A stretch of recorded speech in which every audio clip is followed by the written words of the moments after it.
Hi, I'm Jordan Roy-Byrne of the Daily Gold, and I'm here with Charles Desjardins. He's the president and CEO of Pistol Bay Mining, and we're here at the Metals Investor Forum in Vancouver, British Columbia. And Charles, let's get started with you, just giving a background of the company.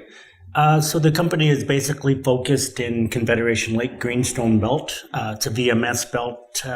It's dominated by zinc, copper, gold, and silver. There's 5 historic deposits which we control, and one 43-101 deposit that's a couple million tons of 6% zinc, and it's got a pretty good high-grade core to that, about 633,000 tons of 14% zinc with good silver, gold, and copper credits. And Charles, we're seeing with the hot fundamentals of the zinc market, which analysts expect to be sustained over the next several years, we're seeing more companies get involved in zinc.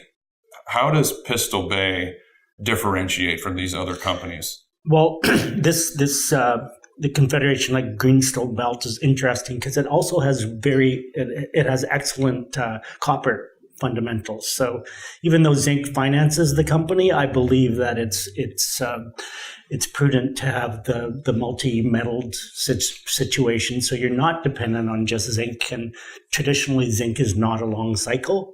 So I believe we'll be talking a lot about the copper before this is all finished.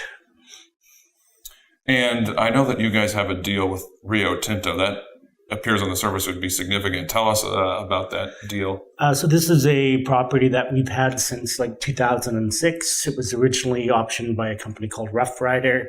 They got bought by Hathor. Both of them drilled it, and then Rio Tinto bought Hathor. And Rio's drilled it 3 times. They've diluted us down to a 25% interest. I've negotiated with them that they're starting to pay us a cash payment that we were supposed to get in 2019. They gave us $750,000 in April 2017. I'm expecting another $1.5 million in December of this year. And before we close, is there anything else that you would like to mention that you think the audience should know about your company? Well, just the Confederation Lake Greenstone Belt itself, it took me about 2 years to put this project together. We've essentially acquired the whole belt. We're going to be flying it with VTEM Max and seeing what's below the surface. 97% of this belt has not been explored beyond 200 meters. VTEM Max has found some major deposits in the world in the last decade. This version of it is the most powerful. So we'll be able to see 600 to 700 meters. I think we're going to have a lot of fun in the next few months. Sounds good. Thank you so much, Charles, for coming on.